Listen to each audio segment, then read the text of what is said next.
তো বন্ধুরা, আজকে যাচ্ছি নেপালি রেস্টুরেন্টে খাওয়া দাওয়া করব। জাপানি এক ফ্রেন্ড আছে আমার সাথে, তো তার গাড়িতেই আমাকে নিয়ে যাচ্ছে সাথে করে। দেখেন, টানেলের নিচ দিয়ে যাচ্ছি। পাহাড়ের নিচ দিয়ে টানেল গেছে, ওই যে আরেকটা টানেল দেখেন।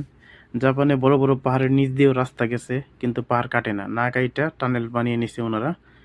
তো টানেলের নিচ দিয়া গাড়ি চলাচল করে। তো অনেক বড় বড় পাহাড়, রাস্তা একটুও কাটা লাগে না, টানেল বানিয়ে ফেলে, বড় বড় টানেল। তো যারা জাপান থাকেন তারা তো অবশ্যই জানেন।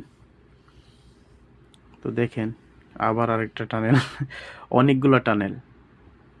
এই যে টানেলের উপরে, মানে উপর দিকে তাকাইলে আপনি দেখবেন পুরা জঙ্গল, মানে গাছপালা, একটা মানে পুরা বন, ঠিক আছে। বনের নিচ দিয়া, ভিতর দিয়া ওরা সুড়ঙ্গ করে টানেল বানিয়ে নিছে। তো আমি যেখানে যাচ্ছি একটা নেপালি রেস্টুরেন্ট, ওইখানে খেতে যাব।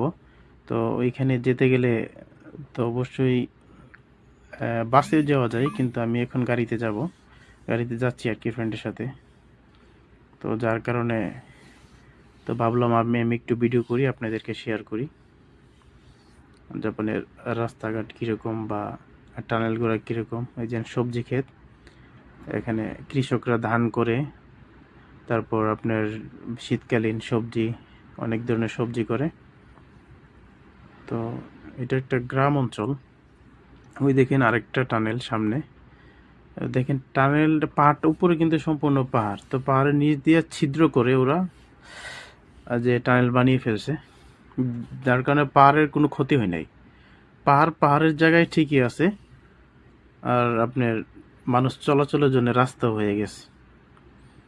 মানে খুব দারুণ একটা, মানে মানুষের চিন্তা ভাবনা থেকে এটা তৈরি করা হয়েছে। মানে পাহাড়কে কাটে নাই, যে যদি পাহাড় মাঝখান দিয়ে কাইটা ছোট করে দিত তাহলে তো অবশ্যই এটা খারাপ হইতো। আর আর আর এদিক দিয়ে আরেকটু দেখেন আপনারা, যে পাহাড়ের বিভিন্ন সাইড দিয়ে যে রাস্তাগুলো গেছে, ওরা আপনার সিমেন্ট দিয়ে, তারপর বিভিন্ন ধরনের ইয়া দিয়ে সেটা এটি একটা ওয়ালের মতো করে লেপা দিছে, যাতে পাহাড়ের মাটিগুলো এসে রাস্তায় ভাঙ্গা ভাঙ্গা না পড়ে। তো আপনার এদিকে খেয়াল করলে দেখবেন, ডান দিকে দেখেন এরকম মানে সিমেন্টের পাড়া যে এরকম আছে, পাড়া দিয়ে রাখছে, যাতে পাহাড়ের মাটি বন্যায় বা বৃষ্টিতে ভেঙে না পড়ে। এখন রেস্টুরেন্টে এসে গেলাম অলরেডি।